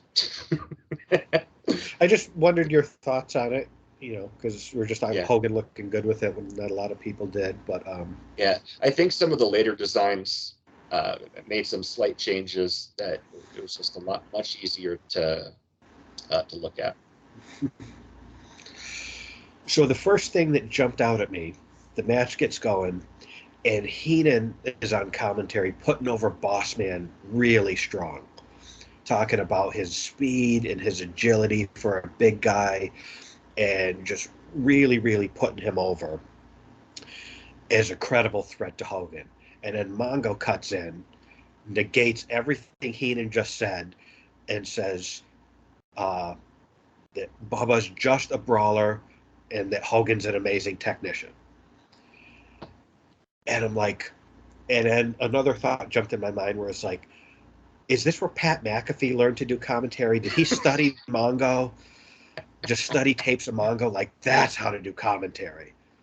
Just to negate other people's legitimate things, step on them, and then just say dumb, inaccurate shit over it, and just kill anything and make a match I'm interested in, just distract from the match. But I just listening to Mongo here, I'm like, this reminds me of Pat McAfee. Like, Pat McAfee's doing the same shit now. I never thought about that, but you're absolutely right. I mean, that's when you have just like a one-dimensional, maybe uninformed heel color commentator. This is how not to do that. Well, I thought the first, like, because I don't watch, I haven't watched the current product of WWE all that much, except for big shows. And I remember, I think maybe the first time I heard Pat McAfee on commentary, it was after Edge had made his comeback. And I don't know if he was wrestling Orton or something. And Edge went up to the top to do something. And I remember Pat McAfee going, "Is Edge a high flyer?" And I'm like, there goes your credibility. Like, that, to me, it's sort of like, you should know what Edge is and isn't. And like, but just, and it was like a legitimate question. Is Edge a high flyer? That was recently you said that. I think, like, somewhat recently. Because I remember you told me about this not that long ago. I think it might have been when Edge first came back and he was working with Orton, but I remember that just stuck out in my mind. That I know there were several other examples where I'm like, I hate this guy so much on commentary, but that one specifically, I'm like, is Edge a high flyer? Like, it's like, what is it? Is Michael Cole watching this with his grandmother who's never seen wrestling before? Like, you should know who these people are and what they do and their moveset. And also, this is your world title match. This is your main event. It's one thing to kind of, take pot shots at, maybe some of the undercard guys. But it just bothered me. Like, Heenan gave a very accurate description of all of the virtues of Ray Traylor, how good he was, what made him unique, what made him a threat to Hogan. Heenan was doing his job.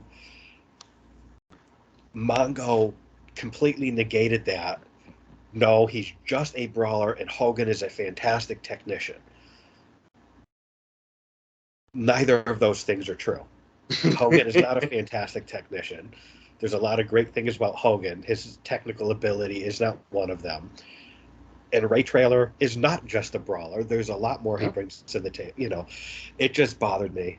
And then it was like, this is like Pat McAfee. But so, yeah, Hogan's on another thing that really stuck out to me. And I'm like, I can't wait to talk to Chad about this. So Hogan's on top of Bossman and he's punching him. And then the ref, I believe it's Nick Patrick refs this match, yanks Hogan by the hair to get him off of him. Yeah, I did notice that. What the actual fuck?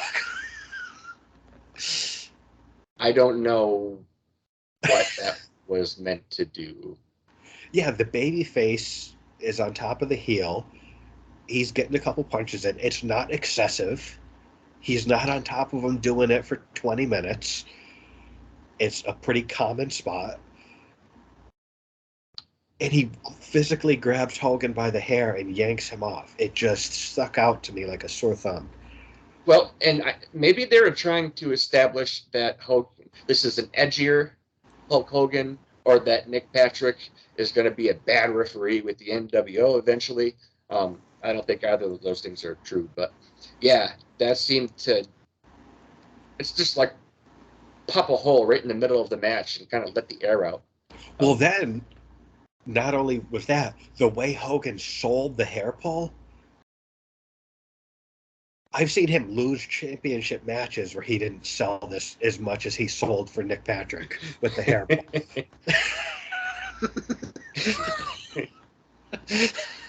He sold the shit out of that. I'm like, Jesus, what is happening here? Yeah, I'm not sure what they were doing. So Hogan kicks out of the Boss Man Slam. And it's funny because we've been covering a lot of Mabel matches recently where he does his own version of that move very, very poorly. It's nice to see the real deal where it's done well. And so this bothered me a lot. Okay. Because Hogan went into the ropes. Hogan came in, took Boss Man's arm, and it's like he gave himself the Boss Man Slam, even pulling him down. I went back and even rewound it. It just looked. It really looked like Hogan was putting that move onto himself, and then he hulks up. But yeah, that slam, like I said, I went back and rewound it. It's like Boss Man maybe forgot what they were doing. Okay. See, I don't know. I didn't make any note about it looking bad. So, I mean, yeah. If you thought enough of it that you went back and rewatched it, then I guess I missed that. Yeah. Okay. Anyway, and then so he kicks out of the Boss Man Slam. He starts hulking up. Hulks up. Big Yep. leg drop pin. We know the deal. Yeah. And that puts a bow on the world title match. And I made a note about the match itself. That apart from what Ray Traylor is wearing, this entire match, exactly the way it is, could have happened on a Saturday Night's main event from 1988. It did. It did. And I'll let you go, but this is where I really started to kind of tear into it and think that there are some underlinings here that were brilliant on Bischoff's part. But go ahead. No, that was just my observation. Was just like this could have been on a Saturday. Apart from he's not dressed like a cop. Apart from that, this match exactly how it is from bell to bell could have been on a Saturday Night's main event from '88. So I'm intrigued to hear where you're going with this. So I had the same thought, and that was a main event on Saturday Night's main event. And I'm like, yeah, this is almost like a carbon copy. You have at one time the WWF World Champion, now with a different title, taking on the Big Boss Man, Big Bubba. This has been done before. And as I thought about that, I'm like, yeah, this has been done before. If you're pulling in new WWF fans and you want them to get a kind of a sampling of what your flavor of wrestling is, having the main event with Hulk Hogan and the Big Boss Man is actually a really good idea. You get to see the cruiserweights, and you see the very solid upper mid card world title guys come out in the previous match. It's a great showcase of seeing WWF guys with WCW guys and all this controversy. And then, just in case you really weren't buying into it, it's like, well, listen, if you don't like this, we still have Hulk Hogan and the Big Boss Man putting you on. So even if you didn't like it, this is still something that you're familiar with. This is something that you very likely enjoyed years ago. What am I seeing on the other channel now? All of the people, all of the fans who really were not on board with what the new generation was doing, and it was a lot, well, at least there's something new and different over here. But I also get to see all my favorite wrestlers from just a few years ago in a match for their world championship. And I think that was very intentional. And I always get really fussy when they have DQ finishes in title matches, but that was brilliant because you've got to showcase this match, showcase the world title picture, and now I wanted to tune in to be like, well, this was kind of a schmuzz ending, but well, the finish, it was a clean finish. Like some shit happened after the bell, but the finish itself, it was a clean finish. Yeah, no, that's true. But because of all the guys getting in the ring, for me, that just, I don't know. I started to get really nitpicky about it, but that means they can continue the storyline now. They can bring in I think that other people. It doesn't eliminate Boss Man from the world title picture, like definitively, in my opinion. I think that's a valid point. It's weird because I had a very different take on this. Like when I said it could have been a main event from WCW Saturday Night in 1988, I meant that in a snarky way. Like I was looking at it from the perspective of there's nothing wrong with seeing this match with these two guys, but update it a little bit, make it seem fresh. And I don't think they did that. But your perspective, there's probably something to that. Like, yeah, I didn't look at it the way you did. And I think because I think everything about the show was done by design. Yeah. And so I think there probably is something to what you're saying. I didn't really look at it that way. Yeah. And it's matches like these with controversial finishes. Like I know Hogan did go over clean, but with everybody in there, I really do think with how deliberate Bischoff is, and how much this is very important to him too. Not just for a job, but he started off with the AWA. I think that was a perfect mix, just in case everything from before was a little bit too out there from what the WWF fans were used to. This reels all of them right back in. Give them something familiar. Yeah, if you love seeing Hulk Hogan defend the world title against big monster heels, like both these guys did a few years ago, you still have that here.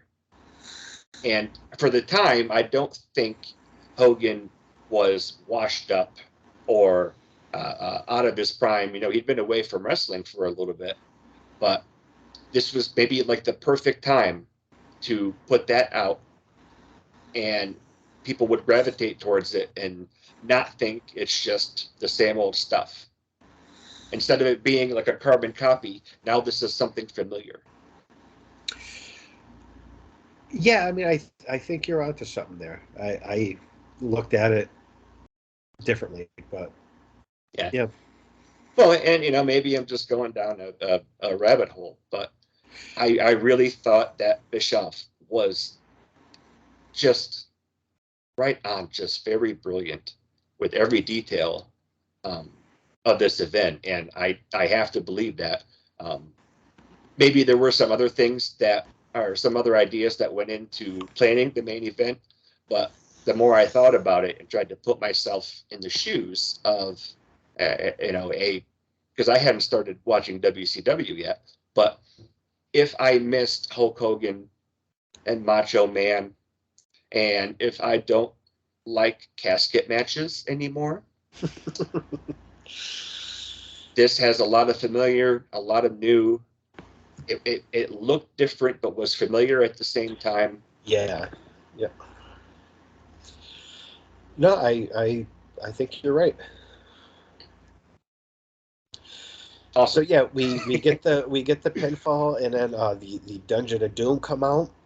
Hogan fights them off, and then Luger comes out to fight them off too.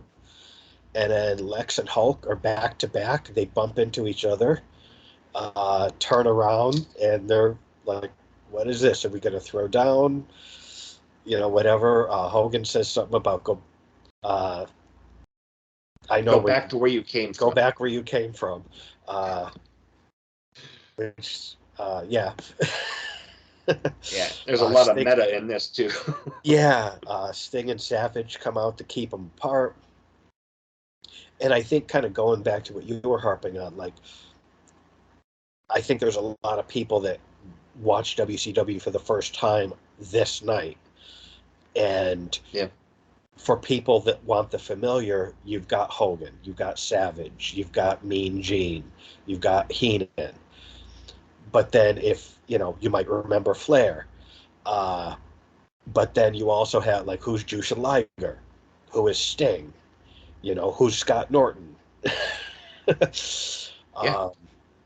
So, you know, a lot of moving parts here and stuff. But, yeah, so then, yeah, Hogan and Lex are in each other's faces.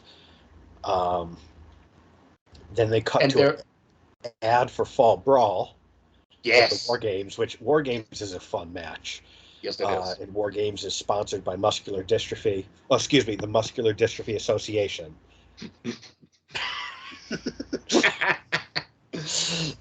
uh, So yeah, Mean Gene gets in there. He interviews Lex and Hulk.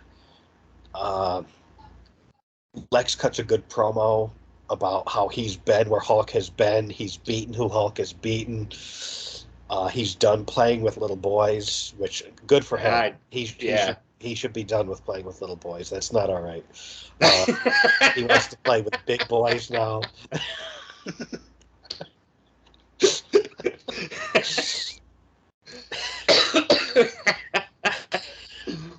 But I thought that was I thought it was a really good promo about I've been where you've been, I've beaten who you've beaten. That was very well done. And again, for the fan who's tuning into this for the first time, the WWF fan seeing that, it's like, oh shit, like it makes this seem more important. You know what I mean? Like It sure does. generates interest. Like it was very well done. Good promo with Lex. Hogan says he's going to give him a shot next week. And Yeah. There's just like looking at the show as a whole, whether you're an established WCW fan or if you were tuning in for the first time, there is so much incentive to tune in next week. Who is this Sabu guy? I want to see what Michael Wall Street's going to do. What's the deal with Savage and Norton? I want to see Hulk defend the title against Lex.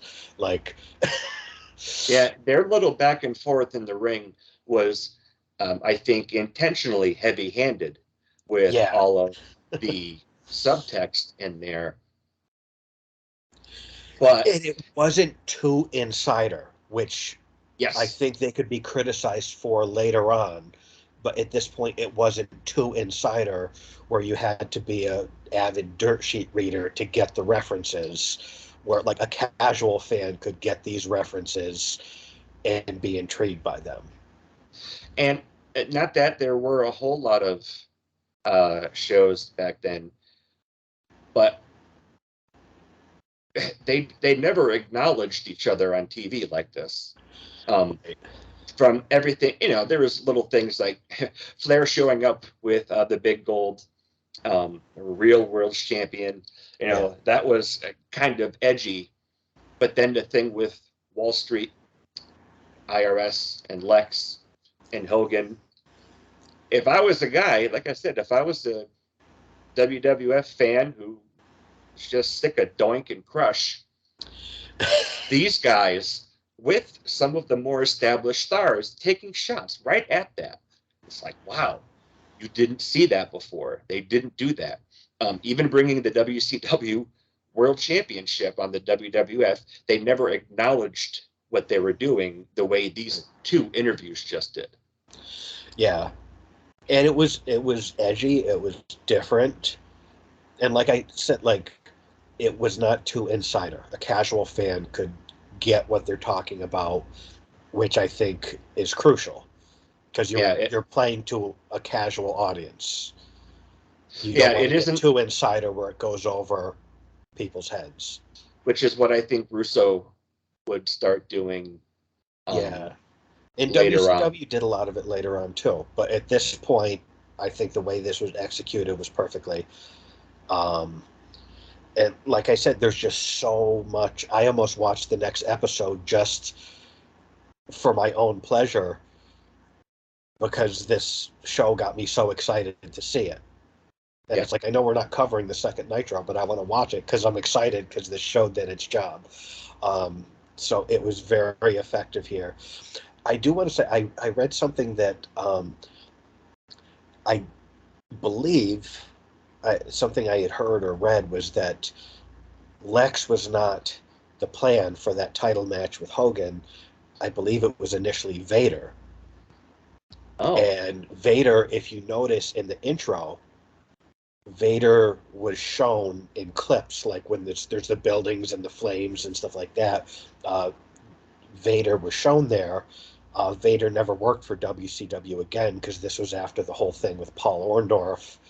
And I don't remember if Vader was sent home or if he left or whatever after the thing with Orndorff. But I guess the original plan, and I don't know if it's true, but it was going to be, I think, the following week, instead of Lex and Hogan, it was going to be Vader and Hogan for the title.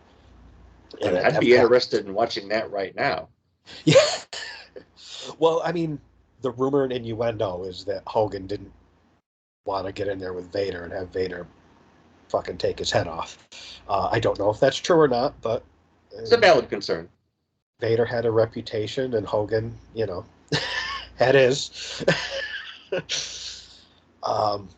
So then they cut to, the little outro, Mongo McMichael, and I'm like, where the fuck did that dog come from? I was like, did Mongo have that dog the whole time, and I just didn't notice it until the end? And why is the dog dressed in a devil costume? I was so confused. Like, yeah, I was too. I almost didn't even notice the dog. I'm like, who's he talking to? But I was like, where did that come from? Like, I didn't notice him with a dog in the beginning of the show. Maybe he did and I missed it. I don't know. But I think I would notice a dog dressed like a devil. See, that sounds very WCW from the mid-90s. I feel that's probably just a Mongo thing. Like, I don't know. Because he seems like kind of a little bit of an eccentric dude at times. I think that's very likely. But, yeah, the more I thought about this, and I went back and rewatched some of the segments and everything, knowing what Bischoff is going to be capable of very soon, putting this organization together the way he wanted to and the way he did, every little detail, it just seemed very intentional of accomplishing what they wanted to accomplish, but also planning out, opening up a road to keep this company going. And it was interesting. It looks like it's got a very bright future. And again, just kind of nitpicking and like hyper examining all the little details that I usually get real snarky about. I was like, wow, I think this was almost perfectly put together from like beginning to end. Yeah, this was a home run. I mean, they fit so much into 45 minutes. 3 matches, a good variety of matches. 2 titles were defended. There were good promos. There was good action. Lots of surprises. There was top talent, whether it was established talent or new talent if you were seeing WCW for the first time. I mean, it seemed unpredictable. It achieved the differentness that Bischoff was going for. And, like, I thought it set a good tone for Nitro moving forward. On all counts, I thought this was a home run. Yeah. Yep. Big and small, all the parts of it were a incredibly well-oiled machine.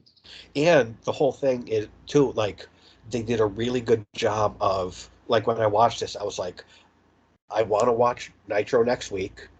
I want to watch Saturday Night next week. And I want to see Fall Brawl. So there's 3 things they hyped up that were coming up, and I wanted to watch all of them in 2022. I wanted to go back and watch all 3 of the things that they advertised moving forward. So they did a phenomenal job with that, too. I couldn't agree more. Yeah. And it's funny, like, comparing this to some pretty lackluster Monday Night Raws at this time. And it helped the entire business because Raw had to up its game to compete with this. Yeah. Competition breeds creativity. Yep. And if you don't have anyone pushing you, like we'll see after the days of WCW, and even then, Vince tried to recreate that with the brand split, which I thought was a good idea, at least. Yeah. But that's when you had the most wrestling fans, and we as fans were spoiled the most. He just so dropped the ball in the invasion. What a missed opportunity that was. Yeah. Yeah, it's almost mind-boggling to think how horribly botched that was. Yeah. Yeah. But yeah, I was very impressed with this show. I don't know if I'd ever watched this Nitro in its entirety. If I did, it was so long ago that I don't remember it. And if I did watch it before in its entirety, I certainly wasn't looking at it critically like I do when I watch this stuff now. Yeah. So I was just, from beginning to end, this was fantastic, and it did everything it set out to do. And for being able to go back this year, as we have to re-examine all the stuff from the 90s and from our childhood, this was, and like even planning so that we'll branch into ECW, branch into WCW. This was a treat. Out of everything we've watched, there's been some great and some bad. But this was a treat. I never thought that there was this much to the first episode of Nitro that there was. I just thought, okay, they got Hogan, and then Hall and Nash showed up, and so it was, right, just that. But there was so much more that went into it that I didn't know, and I definitely didn't appreciate before. And I think I'm really looking forward to, now that we're going to be covering all 3, chronologically. I think really once Nitro kind of really finds its groove, which in all fairness, it really did set the tone. Like Bischoff, you could tell, really had a strategy here. But I really look forward to covering, like, even like in our timeline, there are times when Raw and Nitro on the same night, I both have significant things that happen, and we're going to be covering both of them from the same night.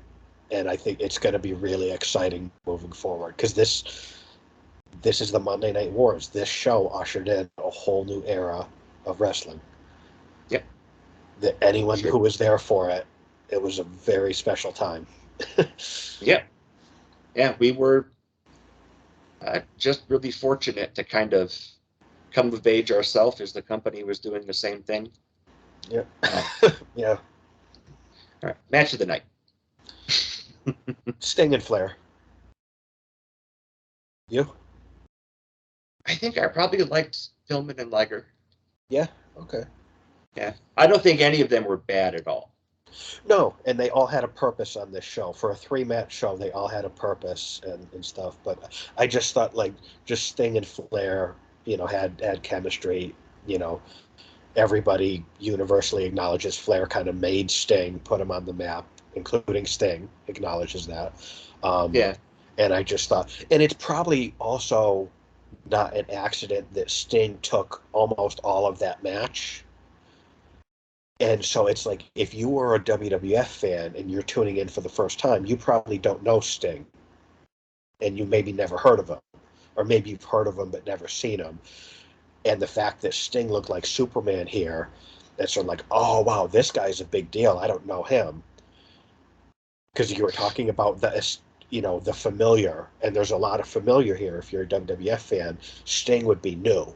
And the fact that they made Sting look so good here, I'm sure was not an accident.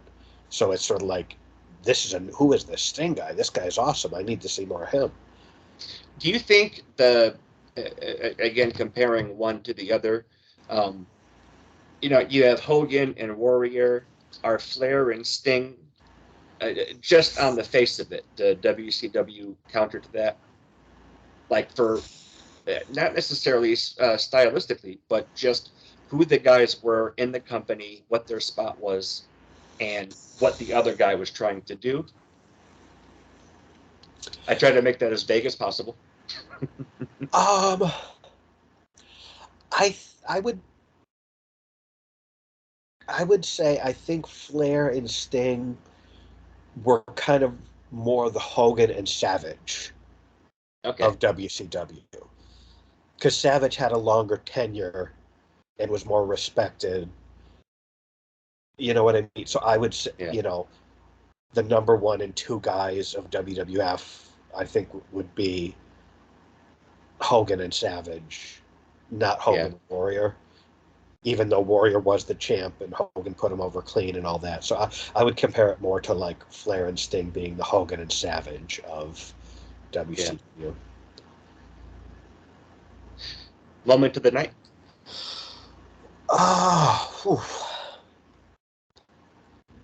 I gotta probably go with Luger showing up. You? I didn't know that IRS showed up as Wall Street here. And I don't think I've ever seen that snarky little promo. So that was a fun surprise. Pasta Mania. That was a fun promo. Yeah, it was. I need to start eating more. I need to trim down, so I should start eating more pasta because Hogan told me to. All right. Closing thoughts. Ushered in a whole new era. We've kind of just this accomplished everything it wanted to accomplish and ushered in a whole new era of probably the most exciting time in wrestling. And I'm really, after covering this, I'm really excited to cover more of the Monday Night Wars with you.